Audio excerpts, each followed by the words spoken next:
There are accidents that happen because the world is cruel. And then there are accidents that happen because someone looked away. On Christmas Eve, 2021, in the warm darkness off the coast of New Providence Island in the Bahamas, a $51 million superyacht named Utopia IV collided with a working tanker named Tropic Breeze. The tanker sank in 2,000 feet of water. All 12 crew aboard were rescued. No one died. The yacht, damaged but afloat, limped into port.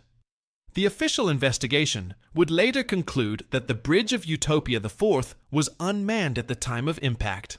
Autopilot was engaged. The radar was functioning. The collision alarms may have sounded. But no one was watching. This is not a story about technology failing. This is a story about what happens when luxury becomes so complete, so seamless, that the people aboard forget they are still at sea. It should have been avoided. The Bahamas in late December are a postcard made real. The water off New Providence Island shifts between shades of turquoise and cobalt, depending on the depth. The air is warm, even after sunset, and carries the faint salt perfume of the Atlantic mixing with the Caribbean. At night, the stars are visible in a way they never are near cities. The horizon becomes uncertain. Water and sky merge into a single dark field, broken only by navigation lights and the occasional glow of a resort on the distant shore. This is where the wealthy come to vanish. Not to disappear, exactly, but to exist in a different register. Yachts the size of small apartment buildings anchor in protected bays. Tenders shuttle guests to private beaches. Champagne is served on aft decks beneath strings of soft white lights. The engine noise is insulated to near silence. The only sounds are waves against the hull and the occasional clink of glass on teak. On the evening of December 24th, 2021, the waters off New Providence were busy in the way they always are during the holiday season. Superyachts moved in slow arcs between Nassau and Paradise Island. Smaller charter boats ferried tourists back from snorkeling trips. Cargo vessels and fuel tankers navigated the shipping lanes that thread through the Bahamian archipelago, servicing the island's resorts, marinas, and power stations. Two vessels in particular were converging. One was a symbol of aspiration. The other was a working tool. And in the dark, under autopilot and inattention, they were about to meet. Utopia IV was not subtle. She was 207 feet long, built in Italy by the Benetti shipyard in 2004. Her hull was steel, painted a glossy deep blue that appeared almost black at night. Her superstructure rose in tiers, glass, and white composite, sleek and angular in the way of European design from that era. 4 Rolls-Royce diesel engines, each producing over 2,000 horsepower, sat below deck. At full speed, she could make 22 knots. For a yacht her size, that was fast. Aggressive. Even. She displaced just over 400 tons. Her beam, the widest part of her hull, measured 37 feet. She drew 11 feet of water when fully loaded. She had 5 decks if you counted the sun deck. 12 guest cabins, quarters for 13 crew, a galley fitted with restaurant-grade appliances, a formal dining room that seated 16, a sky lounge with a Steinway grand piano bolted to the floor, a gym, a spa, a glass-bottom swimming pool that glowed aquamarine at night, lit from below. The interior had been designed by a firm in Milan. Hermes leather lined the walls of the master suite. Armani Casa had supplied the furniture. The bathrooms were Italian marble, heated floors, rain showers with body jets. The towels were Egyptian cotton, woven to 600 thread count. The glassware was Baccarat crystal. The silverware was Cristofle. Everything about Utopia IV was engineered to make the people aboard feel insulated from discomfort, from weather, from noise, from the ordinary friction of the world.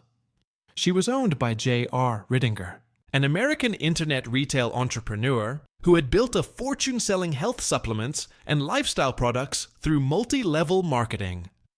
His company, Market America, had made him rich enough to own this yacht, a private jet, homes in multiple states, and a lifestyle documented in glossy social media posts featuring tanned skin, white teeth, and motivational slogans. But on the night of December 24th, Riddinger was not aboard. Neither was his wife.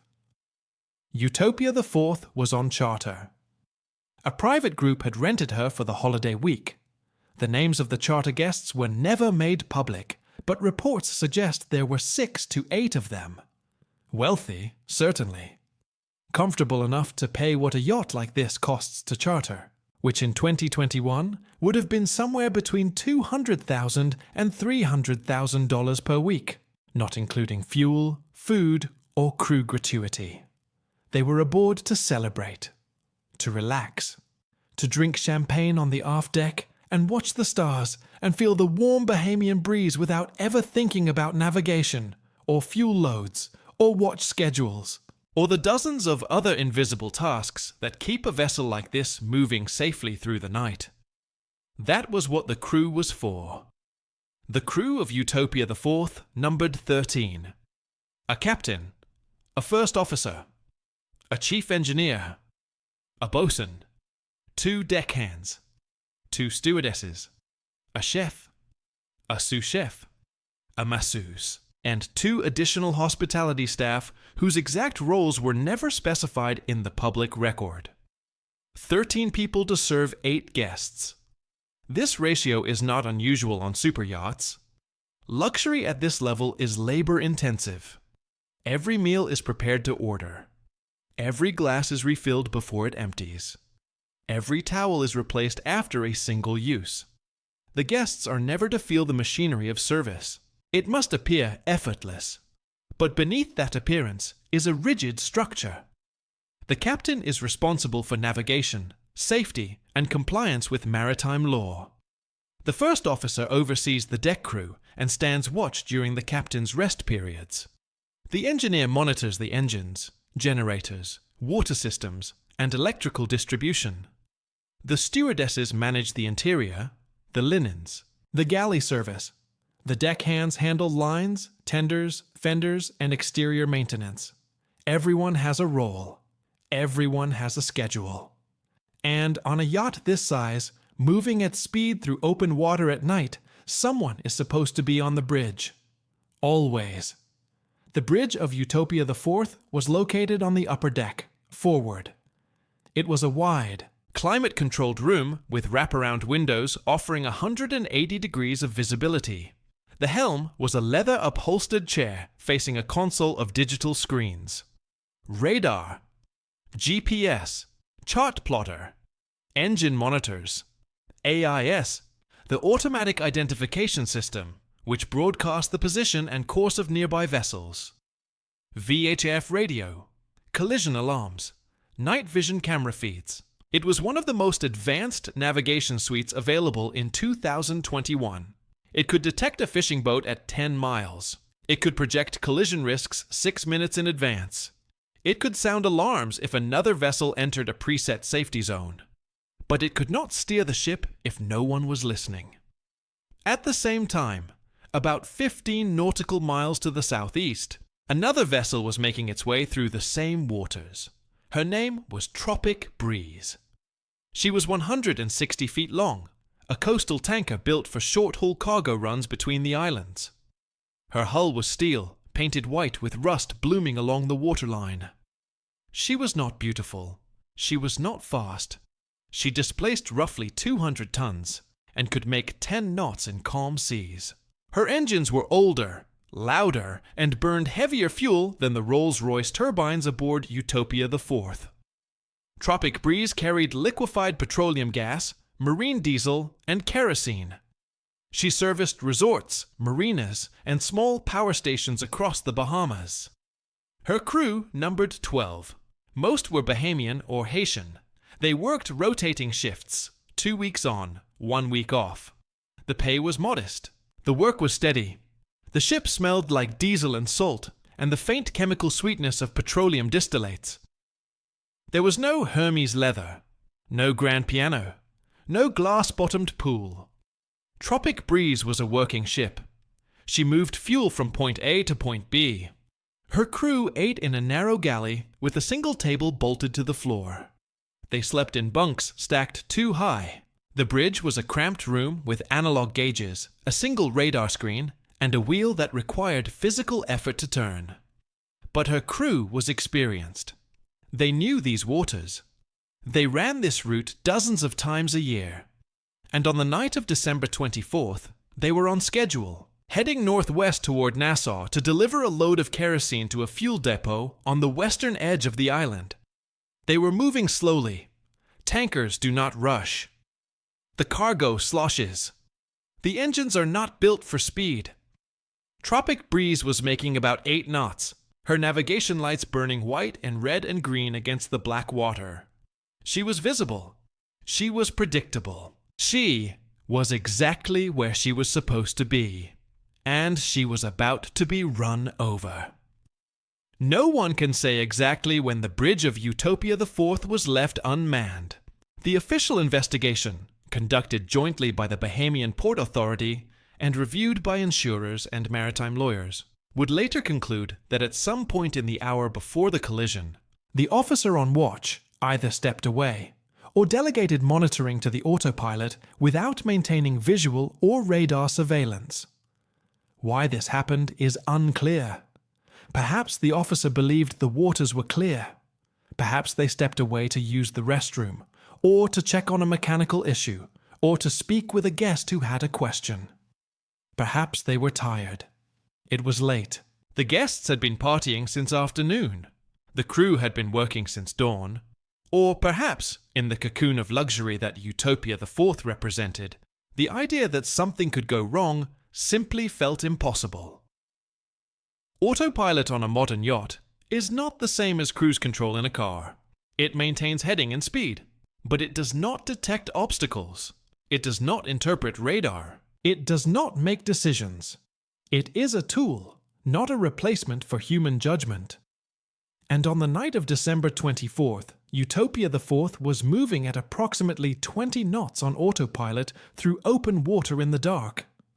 20 knots is about 23 miles per hour. At that speed, a yacht this size covers 1 nautical mile every 3 minutes. It takes time to stop. The engines must be reversed. Momentum must bleed off. A vessel displacing 400 tons does not turn on instinct. If you see an obstacle at 1 mile and you are moving at 20 knots, you have 3 minutes to react. If no one is watching, you have no time at all. At approximately 10 p.m., the radar on Utopia IV would have shown a contact ahead, a vessel, stationary or slow-moving, directly in her path. It is possible the collision alarm sounded. Most modern systems trigger an alert when another vessel enters a preset radius, typically half a nautical mile. The alarm is loud. It repeats. It is designed to wake a sleeping officer or pull attention back to the screen. But alarms only work if someone is there to hear them. On the aft deck, the charter guests were still awake. Music played softly over outdoor speakers. Someone was smoking a cigar. Champagne glasses rested on teak tables. The lights of Nassau glowed faintly on the horizon. The night was warm, windless, and calm. Below deck, some of the crew were resting. Others were cleaning up from dinner service. The chief stewardess was restocking linens. The chef was prepping breakfast ingredients. On the bridge, the screens glowed softly in the dark. And ahead, invisible in the night, tropic breeze continued her slow course northwest. The distance closed. 1 mile. Half a mile. A quarter mile. And then, at approximately 10:04 p.m. on December 24th, 2021, the bow of Utopia, the fourth struck the stern of tropic breeze at 20 knots. The sound was not an explosion. It was a crunch, metal folding, fiberglass splintering. The deep, ugly noise of structures never meant to touch suddenly forced together. On Utopia IV, the guests were thrown forward. Glasses shattered. A woman screamed. A man fell and hit his wrist against a railing. The music cut off. The lights flickered. On tropic breeze, the impact tore through the stern plating like foil. Water rushed into the engine room. Alarms howled. The ship lurched forward, then began to list. And in the warm Bahamian night, under stars older than any ship, two vessels that should never have met were suddenly, violently joined. The human body is not designed to withstand sudden deceleration. When Utopia IV struck tropic breeze, the yacht was traveling at approximately 20 knots. 20 knots is 37 kilometers per hour. 23 miles per hour. It does not sound fast until you remember that the yacht weighed 400 tons. Momentum is mass times velocity. Physics does not negotiate. The bow of Utopia IV crumpled on impact. The reinforced fiberglass shell, designed to cut through waves, folded inward. Steel ribs beneath the outer skin bent. The anchor housing, mounted at the very front, drove backward into the forward storage compartment. Water began to enter through cracks in the hull. But the yacht did not stop immediately. She rode up slightly over the stern of the tanker, grinding forward for another 2 or 3 seconds before her engines, still engaged, finally pushed her free. The propellers churned. The rudder was still angled on the autopilot's last heading. For a moment, Utopia IV continued to drift forward, her bow a wreck of torn composite and exposed framework, before the automatic collision protocol cut power to the engines, and she went silent. On the aft deck, where the guests had been standing moments before, the scene was chaos. A man lay on his side, clutching his wrist. Later, medical reports would confirm a sprain. A woman sat against a railing, her dress torn, her knee bleeding from where she had hit the edge of a lounge chair. Another guest stood frozen, one hand braced against a table, breathing hard. The champagne glasses were gone, shattered. The cigar had rolled into a corner, still smoldering. No one had seen it coming. That is what they would say later, in interviews and depositions. There had been no warning, no announcement from the bridge, no alarm. One moment they were laughing, holding drinks, talking about where to go for lunch tomorrow. The next, the world lurched, and the deck rose up, and everything loose became a projectile. One of the stewardesses, a woman in her late 20s from South Africa, had been carrying a tray of fresh glasses from the galley to the deck. The impact threw her forward. The tray flew from her hands. She hit the floor hard, shoulder first. The glasses shattered around her. She would later testify that she thought, for a moment, that the yacht had run aground, that they had hit a reef.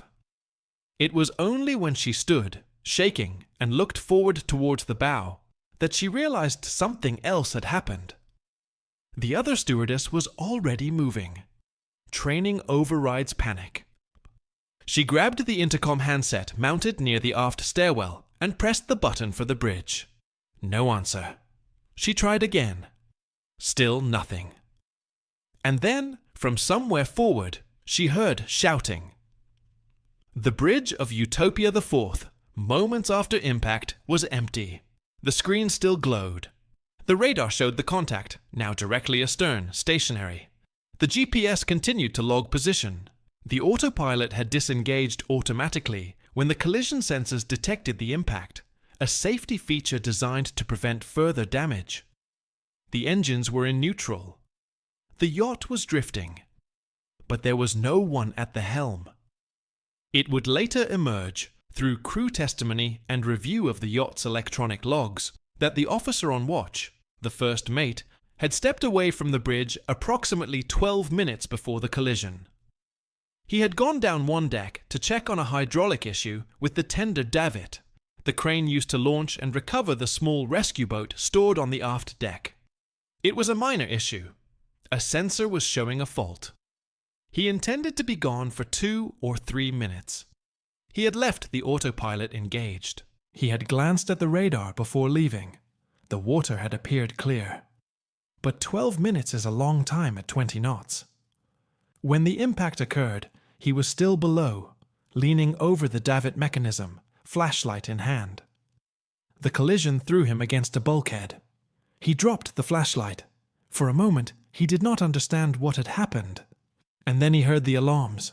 The engine room flooding alert. The hull breach sensor, The collision protocol sequence. He ran. By the time he reached the bridge, the yacht was already stopped.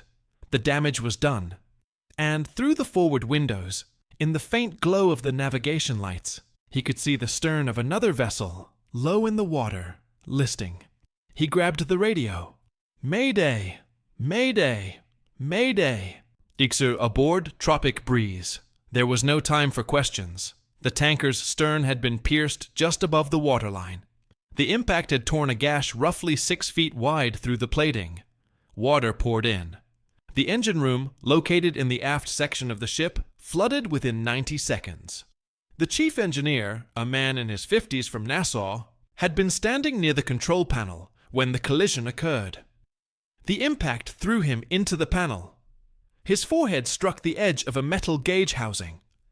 Blood ran into his eyes. He could not see clearly, but he could hear the alarms. He could feel the deck tilting beneath his feet. He shouted into his radio. Hull breach. Engine room flooding. All hands to muster stations. The captain of Tropic Breeze, a Bahamian man in his early 60s who had been running fuel between islands for 30 years, was in his cabin when the impact came. He was reviewing the next day's delivery schedule. The collision sounded like a truck hitting a wall. He was on his feet immediately. By the time he reached the bridge, his crew was already moving. The 12 men aboard Tropic Breeze knew what to do. Abandoned ship drills are not theoretical exercises on working vessels. They are practiced monthly. Everyone knows their station. Everyone knows where the life rafts are stored. The captain tried the engines. Dead. The engine room was flooded. Electrical systems were failing. He switched to battery power and sent a distress call on VHF Channel 16, the international emergency frequency. This is Tropic Breeze. We have been struck by another vessel. We are taking on water. Our position is 25 degrees, 03 minutes north, 77 degrees, 21 minutes west. We are preparing to abandon ship. All vessels in the area, please respond. His voice was calm, professional, but anyone listening closely could hear the edge beneath it. Behind him, through the bridge windows, he could see lights. The yacht. She was drifting, bow damaged, but still afloat. Her navigation lights were still on. Whoever had hit them was still there. He did not feel anger yet. That would come later. Right now, he felt only the cold, mechanical focus of a man trying to save his crew. He turned to his first mate. Launch the rafts. Life rafts on a commercial tanker are not boats. They are inflatable capsules stored in canisters mounted on deck.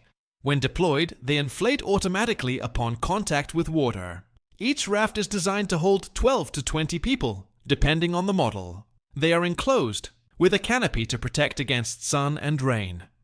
They contain emergency supplies, water, rations, flares, a radio beacon. The crew of Tropic Breeze deployed 2 rafts. They inflated with a hiss of compressed gas, bright orange against the dark water. The ship was listing now, stern down, bow rising. Water was pouring into the aft compartments.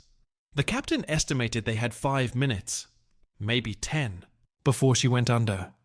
The crew moved quickly. No running. No shouting. They had done this drill 100 times. One by one, they climbed down the rope ladder on the port side and dropped into the rafts. The engineer, blood still running from the cut on his forehead, was the last to leave the engine room. He made sure the fuel cutoff valves were closed. It was instinct. Even now, even as the ship sank, he followed protocol. The captain was the last to leave the bridge. He took the ship's log, the VHF radio, and the emergency position indicating beacon. He locked the bridge door behind him, a gesture that served no purpose but felt necessary, and then he climbed down into the raft. 12 men, 2 rafts, and behind them, the ship they had worked on, lived on, trusted, was sinking into 2,000 feet of black water. The stern went first. The engine room, flooded and heavy, pulled the back end down. The bow rose higher. For a moment, Tropic Breeze stood nearly vertical, her propeller exposed, her keel pointing toward the stars. And then, with a low groan of metal and a surge of displaced water, she slipped beneath the surface. 38 minutes had passed since the collision. The captain sat in the raft, radio in hand, and watched the place where his ship had been. The water was calm again, silent, as if nothing had happened. Utopia the Fourth was adrift, engines off, bow crumpled, but she was not sinking. The forward compartment was flooded, but the watertight door between the bow storage area and the rest of the hull had held. Water had not spread beyond the first bulkhead. The yacht was damaged, but stable. On deck, the crew had gathered the guests in the main salon. The injured were being treated. Ice on the sprained wrist, a bandage for the woman's knee. The guests were shaken. Some were angry. Some were silent. One man kept asking what had happened. The stewardess did not have an answer. On the bridge, the first mate was on the radio, coordinating with Bahamian Coast Guard and broadcasting the distress call from Tropic Breeze. He had seen the tanker go down. He knew there were people in the water. He also knew that Utopia the Fourth, with her damaged bow and uncertain stability, could not risk a rescue attempt on her own. But they were not alone. Another yacht, cruising several nautical miles to the west, had heard the mayday. Her name was Amara, a smaller but still substantial motor yacht, 140 feet, registered in the Cayman Islands. She had been heading back to Nassau after a day charter. Her crew heard the distress call and altered course immediately. Amara arrived on scene at 10:42 p.m., 38 minutes after the collision. Her captain brought her in slowly, searchlights sweeping the water. The crew of Amara deployed their tender, a rigid inflatable boat with a small outboard engine. 2 crew members, both experienced sailors, motored over to the life rafts. The crew of Tropic Breeze were cold, wet, and shaken, but alive. All 12. No one had been trapped below. No one had been swept away. One by one, they were pulled aboard the tender and brought to Amara. The chief engineer, his head bandaged with a torn shirt, sat on the deck and stared at nothing. Another crewman was shivering despite the warm air.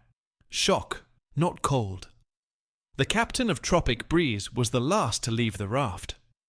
He climbed aboard the tender, carrying the radio and beacon, and did not look back. By 11:15 p.m., all 12 crew members of Tropic Breeze were safe aboard Amara. The Bahamian Coast Guard cutter was en route, estimated arrival 30 minutes. Utopia the Fourth, engines restarted, was preparing to limp toward Nassau under escort. And on the seafloor, 2,000 feet below, Tropic Breeze lay in the dark. Her cargo still sealed in her tanks, her engine room flooded, her hull settling into the sand and coral and ancient limestone of the Bahamian shelf. No one had died. It was by any measure a miracle. But miracles do not answer questions. By dawn on Christmas morning, the story was already spreading. Billionaire's yacht sinks tanker in Bahamas. All crew rescued. No fatalities. The headlines wrote themselves. Photographs of Utopia the Fourth, her bow visibly damaged, being towed into Nassau Harbor, appeared on maritime news websites by mid-morning. Someone aboard Amara or another nearby vessel had taken pictures. They circulated quickly. The internet does not wait for investigations. The contrast was irresistible. A $51 million superyacht, symbol of wealth and excess, had run down a working tanker on Christmas Eve. The tanker had sunk. The yacht had survived. The crew of the tanker, working men, ordinary men, had been saved by another yacht, while the vessel that struck them limped away. It was a parable, a morality play, the kind of story that generates outrage and schadenfreude in equal measure. By noon, J.R. Ridinger, the owner of Utopia the Fourth, had issued a statement through his public relations team. "We are deeply grateful that no lives were lost in last night's incident. Our hearts go out to the crew of Tropic Breeze and their families. We were not aboard Utopia the 4th at the time of the collision. The vessel was under charter. We are cooperating fully with authorities to determine the cause of the accident. The statement was brief, professional, carefully worded. It acknowledged the incident without accepting blame. It expressed gratitude and sympathy without admitting negligence. It was exactly the kind of statement a lawyer would write. But it did not answer the central question. How does a state-of-the-art superyacht, equipped with radar, GPS, collision alarms, and night vision, run into a 160-foot tanker on a clear night in open water? The Bahamian Port Authority launched an investigation within hours. Maritime accidents in Bahamian waters fall under the jurisdiction of the Bahamas Maritime Authority, a government agency responsible for ship registration, safety inspections, and incident investigation. The BMA has the authority to interview crew, review electronic logs, inspect vessels, and issue findings. But because Utopia the 4th was a foreign-flagged vessel, U.S.-owned, the investigation also involved American authorities. The United States Coast Guard, which has jurisdiction over vessels owned by U.S. nationals, regardless of where they are registered, sent investigators. Insurance companies, representing both the yacht and the tanker, sent their own teams. Lawyers were hired. Depositions were scheduled. The initial findings were released in February of 2022, 2 months after the collision.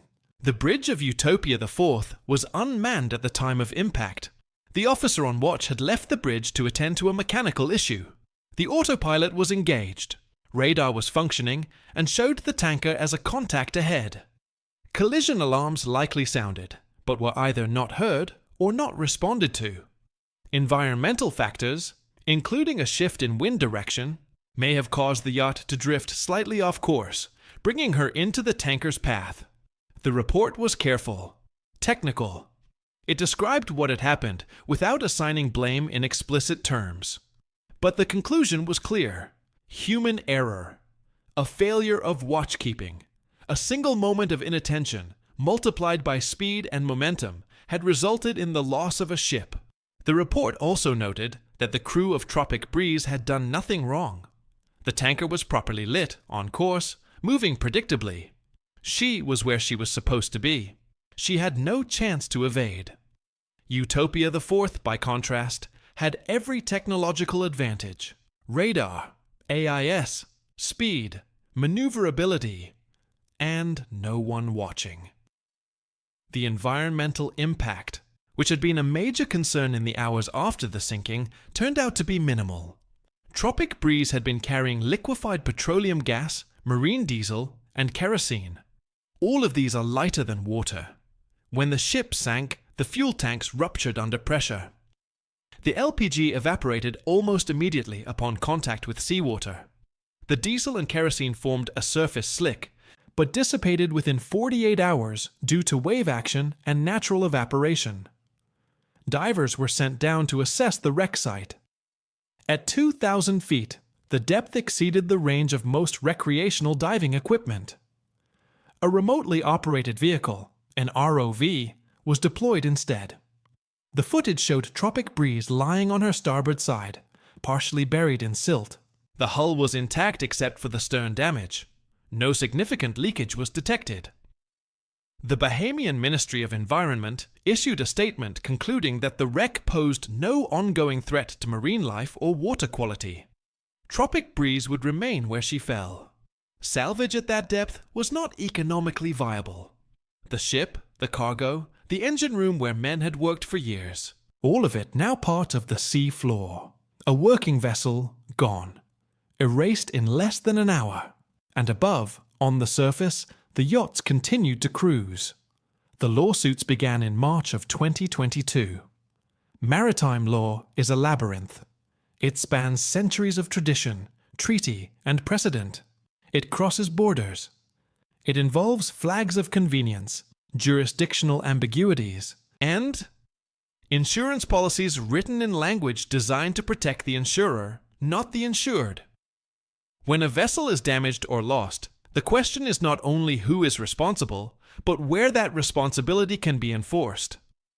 Tropic Breeze was registered in the Bahamas. Utopia IV was registered in the Cayman Islands. The owner of Utopia IV was an American citizen. The crew of Tropic Breeze were Bahamian and Haitian. The collision occurred in Bahamian territorial waters. The charter guests aboard Utopia IV were likely American, though their identities were never disclosed. Which court has jurisdiction? Which law applies? Which insurance policy pays? These are not abstract questions. They determine whether families receive compensation, whether crew members can sue for injuries, whether a company can recover the value of a lost ship. The owners of Tropic Breeze, a small Bahamian shipping company called Caribbean Fuel Transport Limited, filed suit in Nassau in March. They sought damages for the total loss of the vessel, estimated at $8 million, plus the value of the cargo, estimated at another $2 million. They named the owner of Utopia IV, J.R. Ridinger, and the operating company that managed the yacht as defendants. The lawsuit alleged negligence, failure to maintain a proper watch, failure to follow international maritime collision regulations, specifically Rule 5 of the Colregs, the Convention on the International Regulations for Preventing Collisions at Sea, which states, in dry legal language, that every vessel shall at all times maintain a proper lookout by sight and hearing, as well as by all available means appropriate in the prevailing circumstances. Every vessel, at all times. A proper lookout. It is one of the oldest rules of the sea. It predates radar, GPS, and autopilot. It predates steam engines. It is a rule from the age of sail, and it still applies. Because technology fails, systems fail, and in the end, someone must be watching. The defense, filed by lawyers representing Ridinger and the yacht's management company, argued contributory negligence. They suggested that Tropic Breeze may have been inadequately lit, that her speed and course had made her difficult to detect, that the collision was, to some degree, unavoidable given the conditions. It was a predictable argument. In maritime collision cases, blame is rarely absolute. Courts often assign percentages. 70% one party, 30% the other. It affects how damages are divided. But in this case, the evidence was clear. Tropic Breeze had been fully lit, on course, and moving predictably. Utopia IV had been on autopilot with no one on the bridge. The case was settled out of court in August of 2022. Terms were not disclosed. But maritime lawyers familiar with similar cases estimated the settlement in the range of $6 to $9 million. Enough to cover the loss of the vessel and cargo. Not enough to reflect the decades of work that ship represented, or the jobs lost when it sank. Caribbean Fuel Transport Limited used the settlement to purchase a replacement tanker. Older, smaller, but functional. Tropic Breeze was gone, but the work continued. The crew of Utopia IV filed their own lawsuits. 3 crew members, 2 deckhands, and the chief stewardess claimed injuries sustained during the collision. Bruises, a sprained shoulder, lacerations from broken glass. One deckhand reported chronic back pain following the impact, pain severe enough that he could no longer perform the physical labor required on a yacht. Under U.S. maritime law, specifically the Jones Act, crew members injured due to the negligence of their employer have the right to sue for damages. This includes medical expenses, lost wages, and compensation for pain and suffering. The crew argued that they had been put at risk by the failure of the yacht's officers to maintain a proper watch, that the collision was foreseeable and preventable, that their injuries were the direct result of negligence. The case went to trial in Miami in February of 2023. The crew testified. They described the moment of impact, the lack of warning, the chaos. One of the deckhands, a man in his early 30s from the Philippines, testified that he had been thrown across the crew quarters and had struck his head on the edge of a bunk frame. He said he could not work for 3 months, that he had been sent home. that he had lost income he depended on to support his family. The defense argued that the injuries were minor, that the crew had returned to work, that maritime labor inherently involves risk. The jury sided with the crew. In March of 2023, they awarded a total of $1.2 million in damages, $300,000 to the deckhand with the back injury, $400,000 to the stewardess who had been carrying the tray of glasses, $500,000 to the other deckhand. It was not a fortune, but it was something. Recognition, at least, that they had been harmed. J.R. Ridinger's legal team filed an appeal. It was denied. The judgment stood. In the yachting world, the collision became a case study.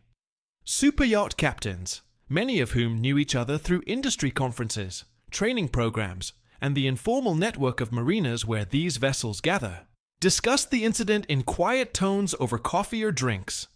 The question was always the same. How did this happen? These were professionals. Men and women who had spent years at sea, who had navigated storms and tight harbors and crowded shipping lanes. They understood the pressures of the job, the long hours, the demanding owners, the expectation that everything runs smoothly, invisibly, without the guests ever sensing effort. But leaving the bridge unmanned at night, in open water, at 20 knots? That was not a mistake. That was a choice. Some captains speculated that the first mate had been overworked, that the yacht was understaffed, that the owner or the charter guests had made demands that stretched the crew too thin. Others suggested that the culture aboard Utopia IV had become too relaxed, that the line between luxury service and maritime safety had blurred. One captain, speaking anonymously to a yachting industry publication, said this: "On a yacht like that, the guests expect perfection. They expect the crew to be invisible but available. They expect the ship to move like magic. And after a while, you start to believe it. You forget you're on a boat. You forget you're at sea. You start to think the technology will save you. But it won't." Another captain, a woman who had worked on yachts for 15 years, put it more bluntly: "If you're not on the bridge, you're not in command. Period. I don't care how good your radar is." The industry responded with new guidelines, or rather, restated old ones. The International Superyacht Society, a trade organization, issued a bulletin reminding captains that watchkeeping requirements apply to all vessels, regardless of size or automation. That Autopilot is a tool, not a replacement for human oversight.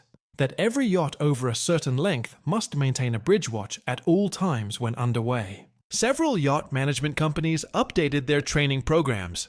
They added modules on collision avoidance, fatigue management, and crew resource management, the latter borrowed from aviation and focused on communication and decision-making under pressure. But whether these changes would prevent another collision was unclear, because the problem was not knowledge. Every officer on Utopia IV knew the rules. The problem was enforcement, culture, the subtle, unspoken pressure to prioritize guest comfort over protocol. And on a $51 million yacht, the guest is always right. Utopia IV, meanwhile, was being repaired. After the collision, she had been towed to a shipyard in Nassau. The bow damage was extensive. The outer hull, the fiberglass fairing, the anchor housing, all had to be replaced. The forward compartment had to be dried, cleaned, and inspected for structural damage. The waterproof bulkhead, which had held and likely saved the yacht from sinking, was tested and reinforced. The repairs took 4 months. The cost was estimated at between $3 and $4 million. Insurance covered most of it. The yacht's hull and machinery policy, underwritten by a London-based marine insurer, paid out after an investigation, confirmed that the damage was accidental, not intentional, or due to gross negligence. By May of 2022, Utopia IV was seaworthy again. She was moved from Nassau to Miami, where she docked at a private marina. Photographs posted by yacht watchers showed her bow fully repaired, the hull repainted, the damage invisible to anyone who did not know where to look, but the yacht had changed. Not physically. Structurally, she was the same. But her reputation had shifted. In the insular world of superyacht charters, word spreads quickly. Brokers talk to brokers. Captains talk to captains. Guests talk to other guests. Utopia the Fourth was the yacht that sank a tanker. That association, fair or not, made her harder to charter. Wealthy clients are superstitious. They want vessels with unblemished histories. They do not want to explain to their friends why they chose a yacht involved in a collision. By late 2022, rumors circulated that the Riddingers were considering selling. The asking price was never publicly listed, but industry insiders estimated it at around $45 million. A discount from the original $51 million, likely reflecting both the incident and the age of the yacht. In early 2023, Utopia the Fourth was quietly sold to a new owner, identity undisclosed. The transaction was handled through a shell company registered in the British Virgin Islands, a common practice in yacht sales to preserve privacy. The yacht was renamed. Her new name was not released. But Chuan registry records showed that by mid-2023, she had left Miami and was cruising in the Mediterranean. A fresh start, a new name, a different flag. But the sea remembers. The official accident report, finalized in September of 2022, was 38 pages long. It included diagrams, radar plots, timelines, transcripts of radio communications, statements from the crew of both vessels, analysis of weather conditions, sea state, and visibility. The conclusion, stated in the formal, passive language of maritime bureaucracy, was this. The collision between motor yacht Utopia the Fourth and motor tanker Tropic Breeze occurred due to the failure of Utopia the Four to maintain a proper lookout and take timely evasive action.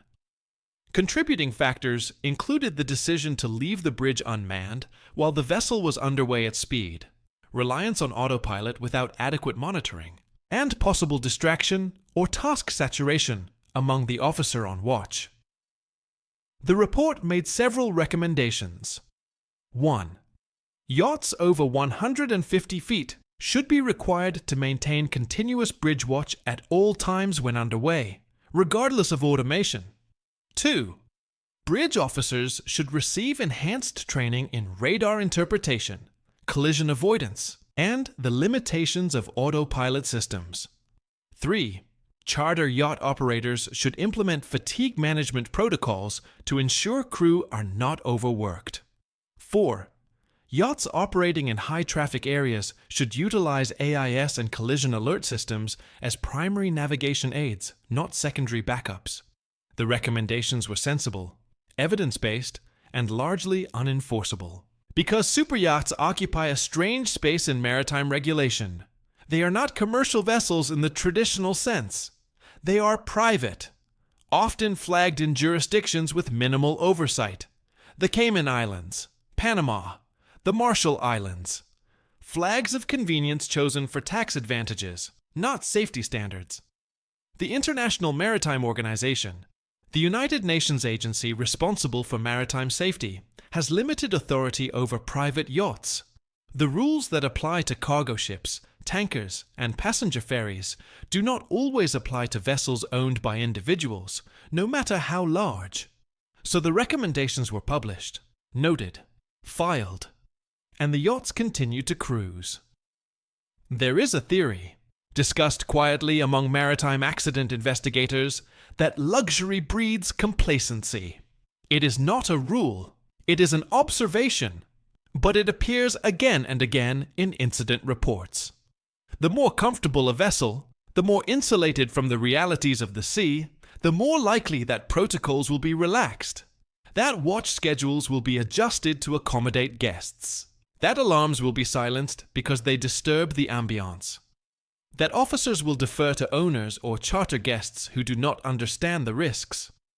On a cargo ship, the crew eats in a steel galley and sleeps in bunks and knows, intimately, that the ocean is waiting.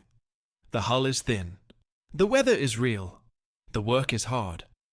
On a super yacht, the crew eats in a separate galley, away from the guests. The guests sleep on Egyptian cotton and dine on bone china and swim in heated pools. The engines are silent. The stabilizers eliminate roll. The air conditioning removes humidity. Every system is designed to create the illusion that the yacht is not a ship, but a floating villa. And in that illusion, the rules begin to feel optional. Until they are not. In April of 2024, the International Superyacht Society hosted a safety conference in Monaco. Captains, engineers, and yacht managers from around the world attended. There were panels on cybersecurity, fire suppression, and crew welfare. And there was a session on collision avoidance. The moderator, a former naval officer who now worked as a maritime safety consultant, opened with a question. How many of you have worked on a yacht where the bridge was left unmanned, even briefly, while underway? A pause. Then slowly, about a third of the hands in the room went up. The moderator nodded. That's what I thought, he said. And it's not because you're bad captains. It's because the job asks too much. You're navigating, managing the crew, dealing with guests, handling maintenance, planning the route, monitoring weather, and trying to get 4 hours of sleep. Something has to give. He advanced to the next slide. A photograph of Utopia IV, bow crumpled, being towed into Nassau. But when something gives, he said, "This is what happens." The room was silent. One captain, an older man with decades of experience, raised his hand. "The problem is not the technology," he said. "The problem is that the people who own these yachts do not understand that a yacht is still a ship. They think if they pay enough, the rules don't apply." The moderator nodded. "So what do we do?" The captain shrugged. "We keep watch," he said. "We follow the rules, and we hope the next collision is not ours." By late 2024, the name Utopia IV had largely faded from the headlines. The lawsuits were settled. The yacht was sold. The crew had moved on to other jobs. The tanker was gone. The investigation was closed. But in the archives of maritime safety organizations, the incident remained a case study, a warning. Accident Report 2021 BAH 12. Collision between MY Utopia IV and MT Tropic Breeze. 0 fatalities. 1 vessel total loss. Cause: failure to maintain proper lookout. 38 pages reduced to a reference number. And somewhere in the Mediterranean, under a new name, the yacht that was once Utopia IV continued to cruise. The yachting community is small. Captains rotate between vessels. Crew members work together, then separate, then meet again years later on different ships. Word travels. Reputations, both good and bad, follow people across oceans. In the 18 months following the collision, several crew members who had been aboard Utopia IV on the night of December 24th quietly left the industry. The first mate, the officer who had left the bridge to check the davit, resigned in March of 2022. He did not contest the findings of the investigation. He did not give interviews. He simply stopped working on yachts. Where he went, what he did next, was never made public. In the tight circles of yacht crew forums and private Facebook groups, his name was mentioned occasionally, always in the context of the collision. Some expressed sympathy. Others did not. The captain of Utopia IV, who had been asleep below deck at the time of impact, continued working. But not on that yacht. By the time Utopia IV was sold, he had already moved to another vessel, smaller, less prestigious. In the yachting world, that trajectory tells a story. Captains are judged not only by their own actions, but by what happens on their watch. Even if they were not on the bridge, the vessel is their responsibility. 2 of the stewardesses left as well. One returned to South Africa. The other moved to shore-based hospitality work in Florida. Neither spoke publicly about the collision. The exodus was quiet, professional. But it was real, because working on a yacht involved in a major accident carries a weight. Future employers ask questions. Background checks reveal incident reports. And in an industry where safety is supposed to be paramount, where wealthy clients trust crew with their lives and the lives of their children, even a footnote in an accident investigation can close doors. The crew of Tropic Breeze, by contrast, stayed in the industry. Most of them found work on other vessels operated by Caribbean Fuel Transport or similar companies. They had done nothing wrong. The investigation confirmed that. But they carried the memory. One crew member, speaking to a Bahamian newspaper in late 2022, said this: "You don't forget watching your ship sink. You don't forget sitting in a life raft wondering if anyone heard the mayday. We were lucky. But luck is not a plan." The captain of Tropic Breeze retired in 2023. He was 63. He had been planning to work another 2 years, but after the collision, he said, "The sea felt different." He took a job managing logistics for a fuel depot on New Providence. Steady hours, solid ground, no more night watches. In his farewell interview with a maritime trade publication, he was asked what he thought about the yacht that hit his ship. He paused. "I think," he said, "that the people aboard probably did not even know we existed until we were in front of them. And by then, it was too late." The question of why the bridge was unmanned is, in some ways, the simplest part of the story. The first mate needed to check a mechanical issue. He stepped away. He intended to be gone for a few minutes. The minutes stretched. By the time he returned, the collision had already happened. But behind that explanation is a deeper question. Why was he alone? Why was there no one else on the bridge? The answer lies in crew structure and economics. Utopia IV had 13 crew members. For a yacht her size, that number was not unusual, but it was also not generous. The work required to run a yacht, especially one with guests aboard, is continuous. Cleaning, cooking, serving, maintaining equipment, navigating, standing watch. On a commercial ship, there are clear regulations. Officers work in shifts, 4 hours on, 8 hours off, or 6 and 6, depending on the vessel and jurisdiction. No one is expected to be on duty continuously. On a superyacht, the lines blur. The captain and first mate are responsible for navigation, but they are also expected to interact with guests, manage the crew, coordinate with marinas, handle customs and immigration, oversee maintenance, and ensure the vessel meets the owner's expectations. During the day, this is manageable. At night, when guests are awake and active, it becomes harder. If the captain is sleeping, the first mate is on watch. If the first mate needs to attend to something, who takes over? Often, no one. The assumption is that autopilot and technology will suffice for brief periods, and usually it does, until it does not. There is also the question of cost. Hiring additional crew, a second mate or a dedicated night watch officer, increases operating expenses. Salaries, benefits, insurance, food, and accommodation all add up. On a yacht that costs hundreds of thousands of dollars per week to operate, an additional crew member might seem like a minor expense.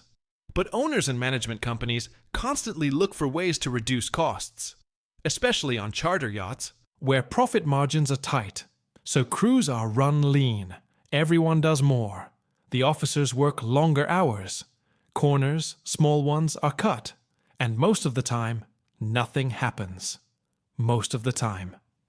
There is another layer to this story, one that is rarely discussed openly, but understood by anyone who has worked in luxury service.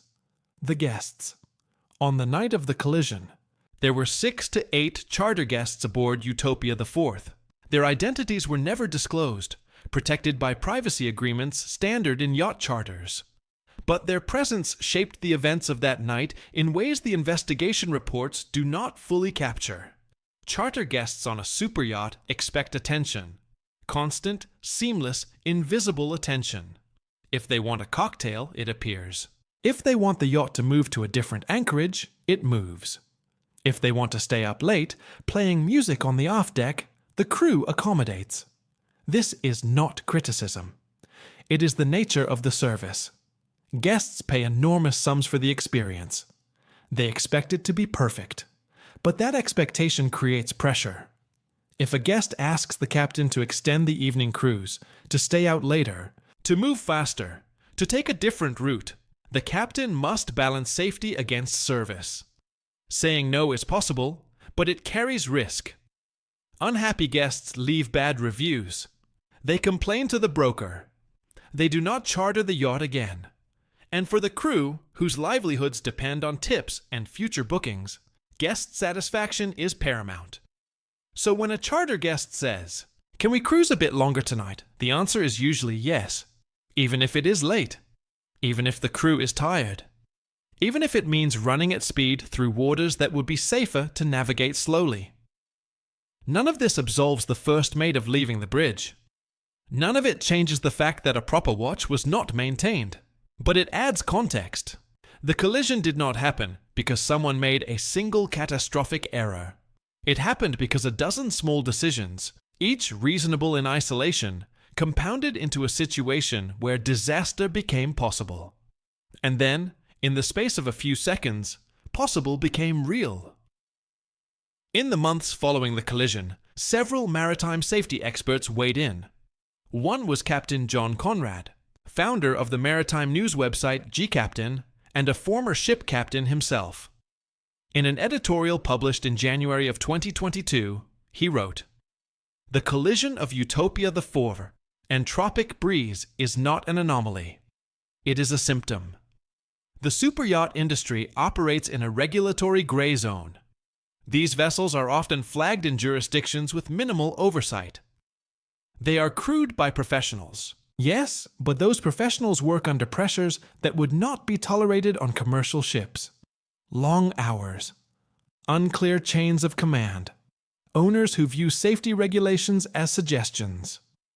Until the industry takes watchkeeping seriously, we will see more collisions, and eventually, someone will die." Conrad's editorial was shared widely.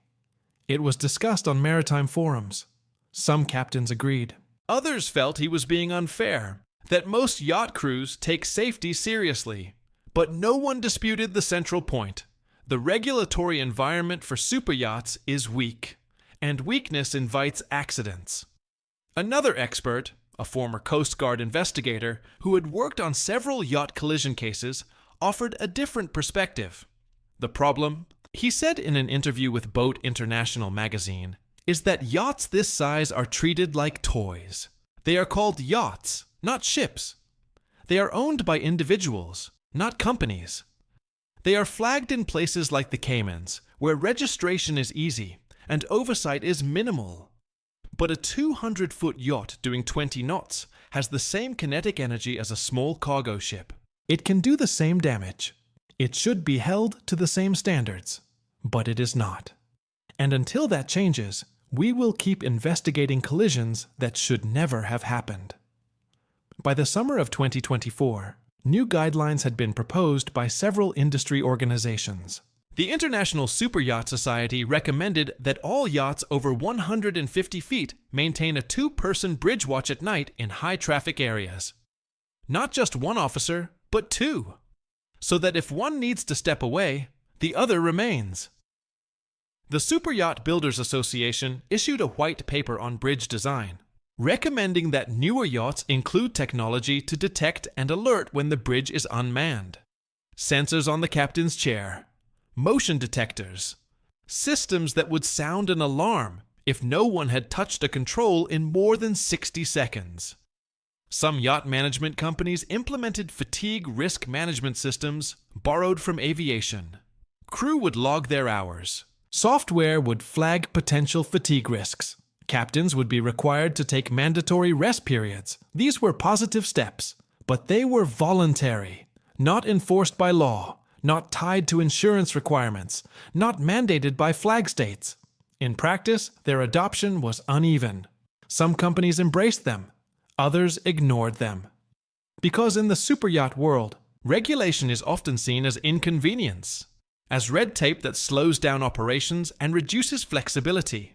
And for owners who are accustomed to getting what they want, when they want it, the idea that a captain might say, "We cannot cruise tonight because the crew needs rest," is almost unthinkable. So the yachts continue to cruise. The bridges are sometimes manned, sometimes not. And the sea waits. There is a phrase used in aviation and maritime safety, normalization of deviance. It refers to the process by which small violations of protocol, repeated without consequence, become accepted as normal. The first time someone leaves the bridge unmanned for 2 minutes, it feels wrong, but nothing happens. The second time, it feels less wrong. By the 10th time, it feels routine. And then, on the 11th time, another ship is there.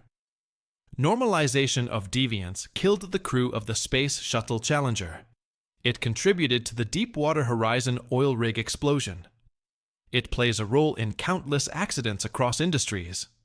And it almost certainly played a role on the night of December 24th, 2021. Because leaving the bridge unmanned was probably not the first time. It was probably not even unusual. It was a shortcut that had been taken before, perhaps dozens of times, without consequence. Until that night. Until Tropic Breeze. In October of 2024, a small ceremony was held in Nassau. It was not widely publicized. A few dozen people attended. Family members of the crew of Tropic Breeze, representatives from Caribbean Fuel Transport, the Bahamian Minister of Transport. They gathered at the waterfront near the fuel depot where Tropic Breeze had delivered cargo dozens of times. A plaque was unveiled, bronze mounted on a limestone pedestal. It read, "In memory of M.T. Tropic Breeze. Lost December 24th, 2021. All crew saved. A working vessel, faithfully serving the Bahamas for 22 years. There were no speeches, no media coverage, just a brief moment of silence, and then the small crowd dispersed. The captain of Tropic Breeze, retired now, stood in front of the plaque for a long time. Then he walked away. Later, when asked by a local reporter why he attended, he said, "Because someone should remember, not just that the ship sank, but that she existed, that we worked on her, that she mattered." Today, Utopia the Fourth sails under a different name, in different waters, for a different owner. Her past is not advertised. Her new name does not appear on yacht tracking websites. Her social media presence, if she has one, is private. But the sea does not forget. In maritime databases, the hull identification number remains the same. In insurance records, the incident is noted. In the collective memory of the yachting community, she is still the yacht that sank a tanker. And somewhere, on the ocean floor 2,000 feet below the surface off New Providence Island, Tropic Breeze rests in the dark. Her engine room is silent. Her bridge is empty. Her cargo tanks, long since ruptured and emptied, are filled with seawater. Coral has begun to grow on her hull. Fish move through her corridors. She has become part of the reef, part of the geology, a footnote in the deep. But she was more than that. She was a working ship. She carried fuel that powered generators, heated homes, fueled boats. She provided jobs for men who had families, mortgages, dreams. She was maintained, repaired, kept functional through thousands of hours of labor. And she was sunk in less than 40 minutes because someone was not watching. There are many ways to tell this story. You could tell it as a parable about wealth and inequality. The billionaire's yacht versus the working tanker. Luxury versus labor. The rich escaping consequence while the working class crew lose their ship. You could tell it as a technical failure. A case study in the limitations of Autopilot, the importance of redundancy, the need for better bridge design. You could tell it as a story about regulation, or the lack thereof, about flags of convenience and jurisdictional loopholes, and the ways the wealthy navigate around rules. All of these would be true, but at its core, this is a simpler story. It is a story about attention. For a few minutes, no one was watching, and in those few minutes, two ships that should never have met collided in the dark. 12 men climbed into life rafts and watched their workplace sink into the Atlantic. A yacht worth $51 million crumpled her bow and limped into port. Lawsuits were filed. Settlements were reached. Investigations concluded what everyone already knew. Someone should have been on the bridge. It is the oldest rule of the sea. Keep a lookout. Watch the water. Pay attention. Because the ocean does not care how much your yacht cost. It does not care about your champagne, or your marble bathrooms, or your hand-stitched leather. It only cares whether you are watching. And on Christmas Eve, 2021, no one was. The story of Utopia IV is taught now in maritime academies. It appears in training modules. It is discussed in safety seminars. Instructors show the photographs, the crumpled bow, the life rafts, the plaque in Nassau. They ask the students, what would you have done differently? The answers are always the same. Maintain watch. Use radar actively, not passively. Never leave the bridge unmanned. Follow protocol. The students nod. They take notes. They believe truly that they would do better. And perhaps they will. But the pressures that led to that collision have not gone away. The guest who wants to cruise longer. The owner who wants to save money on crew. The officer who is tired, who has been on duty for 12 hours, who just needs 2 minutes to fix something. The temptation to look away. The belief that this time, just this once, it will be fine. In the end, no one died. That fact is repeated often, and rightly so. It is a miracle. If the collision had occurred in rougher seas, if the rescue had taken longer, if Amara had not been nearby, the outcome could have been catastrophic. But the absence of death does not mean the absence of tragedy. A ship was lost. Careers were ended. Lives were changed. And a question was left unanswered. How many other yachts, right now, are cruising on autopilot with no one on the bridge? How many officers are stepping away, just for a minute, trusting that the technology will catch what they miss? How many collisions are waiting to happen, in the space between vigilance and assumption? We do not know. We cannot know. We can only watch, and hope that someone else is watching too. Because the sea is patient. It does not hurry. It does not warn. It simply waits for the moment when we look away. And then it teaches us again, the lesson we keep forgetting. That at sea, attention is not optional, it is survival.